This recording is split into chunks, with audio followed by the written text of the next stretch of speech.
So, 2 weeks ago, I had made a trip about just under 2 hours one way from where I live to go and get a marketplace find of four full size direct drive washers, all four, each with their own problems. And I went there and talked to the guy, and he said that his wife used all four of them somehow in a salon, I guess all in conjunction with each other. And she overloaded every one of them um, very much, to a degree now where they, again, all have their own unique problems. And one in particular is definitely a very unique problem. And in fact, a couple of weeks ago, some of you may have seen it, and some of you may not have, but I made a community post, um, actually talking about one of the machines that I'd picked up out of that four. The guy said the transmission had blown out the lower housing, which, as you can see, I have that very transmission set right here in this bucket in front of you, because we're going to basically do a sort of an autopsy, a direct drive autopsy on this thing. Because if you look, if I tip it over, yeah, and you can see all the oil is spilled out, as evidenced right there is what you see there. And that's not even like, it goes all the way over here, back up the side here, goes down further some here. I actually had posted a community post about that, showing some pictures of it, but I had it contained within a grocery, kind of like, I don't know, fabric, some sort of reinforced fabric kind of grocery bag to try and hold the oil in from spilling everywhere, because I had no other way of transporting it. So, and that actually tore a hole through the grocery bag, and I had it placed inside this tub, which I have here. So that ended up catching all the oil that was caught inside there, and made a mess. But I got it here and set in this bucket, and we're going to open it up, because I am just, like, I've never even heard, let alone seen, how a cast iron transmission housing sealed together like that can literally shatter like that into pieces. I've never, ever, ever, ever, ever seen such a thing, and I don't know, like, how overloaded you have to get to have this happen. Like, if some of you may have seen the meme where it says, if you're gonna screw up, at least, at least make it a grand one, and it shows like the semi truck flipped upside down on top of the gas station pump, or somehow it's like, standing on end, and it's like that will never ever happen in another million eons. But and this is one of those things where it's like, I don't know, other than maybe dropping this from a 100-story high building, or dropping it out of the back of a truck going 90 miles an hour on the freeway, I don't know how this could possibly happen, like in normal operation, because even under load or abuse, this is cast iron, for crying out loud. You have whatever shattered inside there had to have some pretty dang explosive force and velocity to cause that much force to break the thing open. Like, I'm still in a little bit in disbelief. So, but we're gonna without further babbling, we're going to tear this one open. So I'm going to start by pulling this clutch off, which actually still feels like it's got some good, still got some good friction on that. So we'll save that. Even though this transmission's basically toast, there's really no saving it. Can only just save parts, the good parts out of it, which had this much of an explosion. I don't know how much salvageability is going to be left of this thing. And then we'll go ahead and tear the cover open. I'm just going to use your drill to make it quicker here.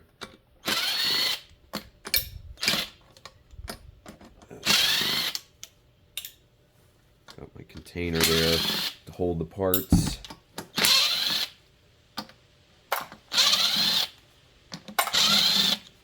Just kind of going down like an assembly line.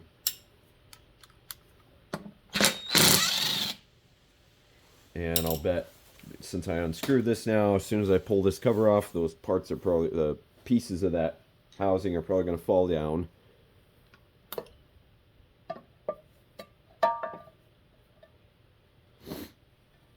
And reveal the inner organs. We have the patient is showing still an intact spin gear. I'll have to pull that snap ring out. These snap ring pliers I have are falling apart, so I'm going to have to buy some new ones here from another new pair from Hazard Fraught.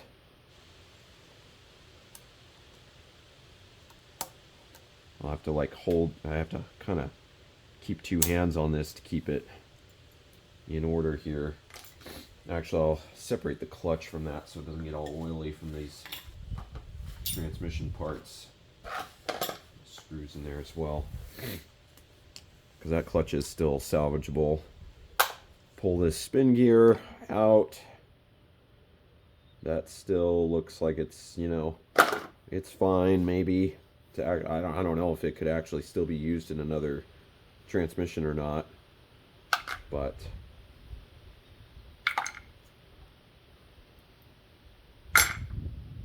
I need an Allen wrench to get that screw. Okay, use this. You can see this gear is shattered already right off the bat.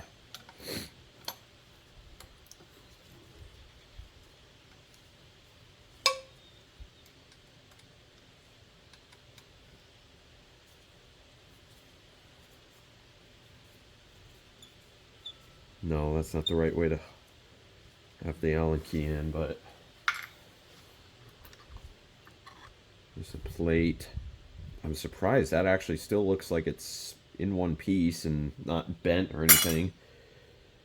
But, okay, so now we get to the real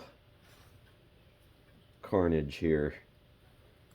And I'm trying to spin the motor coupler on this thing. As you can probably tell, this is like totally locked solid. I mean, obviously, because this gear, I don't know how, how that happens. I might have to get a hammer or something and bust that out of there. Maybe I can just pry it here. I do have somewhat of an allergy thing coming over me, so that's why my voice is extra. Let's pull that whole entire assembly out. There's that guy. That's the connecting rack gear, shattered in half. This is all in one piece, surprisingly, along with that. Oops, I can see here. This is all in one piece, surprisingly, with this half gear here for the agitator gear. I'll need a bigger container for that, but I can get the rest of this out.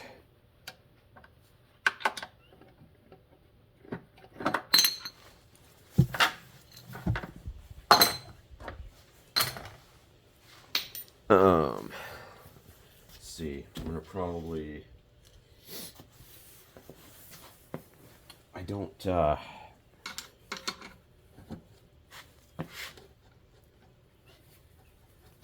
Man, that is jammed into the wall there of that thing. I'm using some pretty hefty force on that. I'm afraid I don't want to flick it out and have it hit something in here, so let's see if it'll break free here with a hammer. I have to find it here.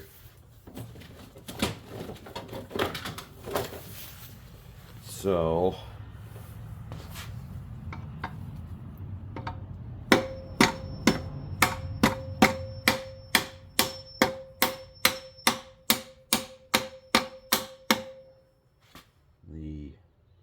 okay, I'll probably actually want to hit it the other way because it's digging further.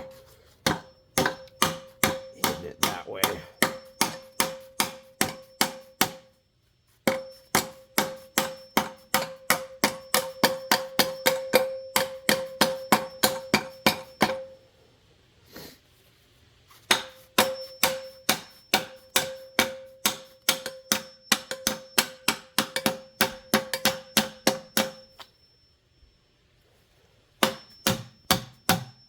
Wow. Goodness gracious. So, and the connecting gear, I just had that. Here it is. That's not even all of it. So, let's see, actually right there. It's still missing a chunk out of it, which probably disintegrated in there over however much time it ran like that, and when it broke.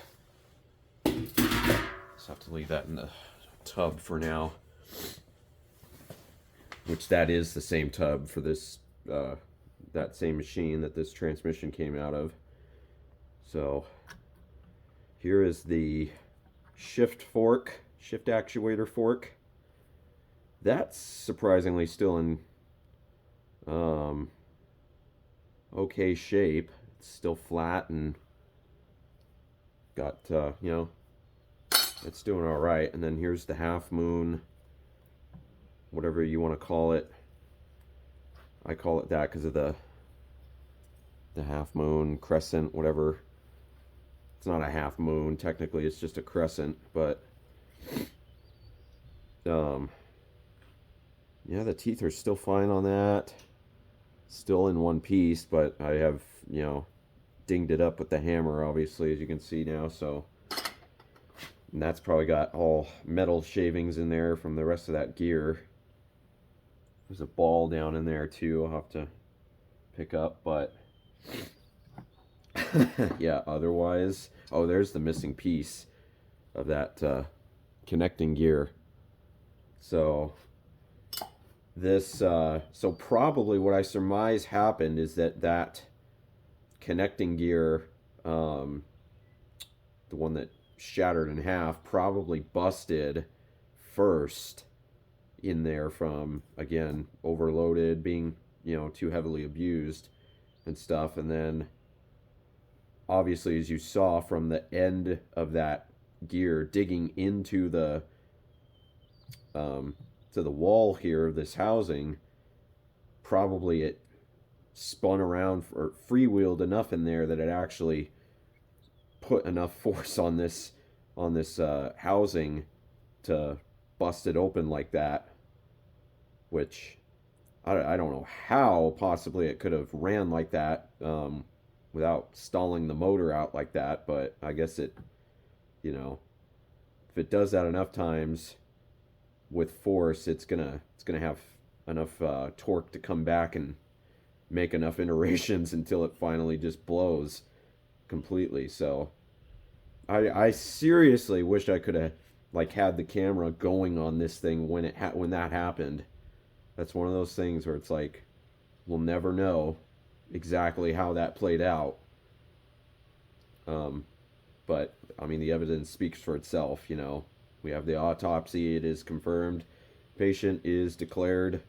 Uh, I'm not a coroner or an expert or anything like that. I don't know the terminologies they use for that, but anyways, this transmission's basically done for. So um, I'll save, obviously, maybe. I don't know if I can save this or not, having dinged it up, but like all the shift fork, the um, neutral drain, and the spin gear and clutch gear and all that, that's probably okay still to potentially use in another transmission, and like the agitator shaft and all its components. So otherwise, yeah, this housing is no good. I'll pull the plate off of this here, the motor plate off of this one, and then scrap the rest. So that's basically gonna do it for this one. We have our findings in our report of what exactly happened. It's basically, again, this is like probably the first time this has ever been posted about. I've never heard of this happening before on any other machine, although I'm sure it has in some cases, from abuse and all that. This is why you do not overload your washing machine. And millennials, they want to get today with, they got the big freaking 6.0 capacity, cubic foot capacity drums that you can stuff 2 king size comforters plus your all your kids' laundry that's been piled up for the last 3 weeks now in one load. Meanwhile, you don't have an agitator. You just have a little wash plate at the bottom, and it's not even going to fill up all the way. So it's like, where the heck did they think there was any point in making the drums and tubs that big in those machines? If you're not going to utilize that space properly by putting an agitator in there with a transmission to drive it and filling it up all the way, it's like, that's a waste. That's just a marketing gimmick. That's all it is. 3.5, 4, whatever the heck it is, capacity drums that the direct drives use, that was all anybody ever needed. And this was tried and true. This was the way to do laundry. It still is, and that's why Speed Queen has lived by that adage for the last several decades. Even though now they've kind of cheapened up their line on certain areas, but they still have the TC5 units, which is good, and the TB2000s, which are commercially attained. But anyhow, so I digress. Yep, so don't overload your washer. Let this be a lesson. Stick with mechanical, used, good old school transmissions. That's the way you're supposed to properly wash your clothes. Is not with not with a cup of water, and not with a rotating little plate at the bottom, but actual mechanical force with fins and an auger to screw everything down, and an induction motor doing all the work in one direction to do all this. That's the way it should have been designed, and that's the way it should be today, but it's not. So, with that being said, there you have it. There's the video on this, and I hope you found some sort of enjoyment on this. This was, again, sort of like another autopsy type thing on a machine. So, that's going to do it. I appreciate y'all's watching this video, and take care. We will see you in the next one. Anybody remember that scene in the movie Disturbia? Come on,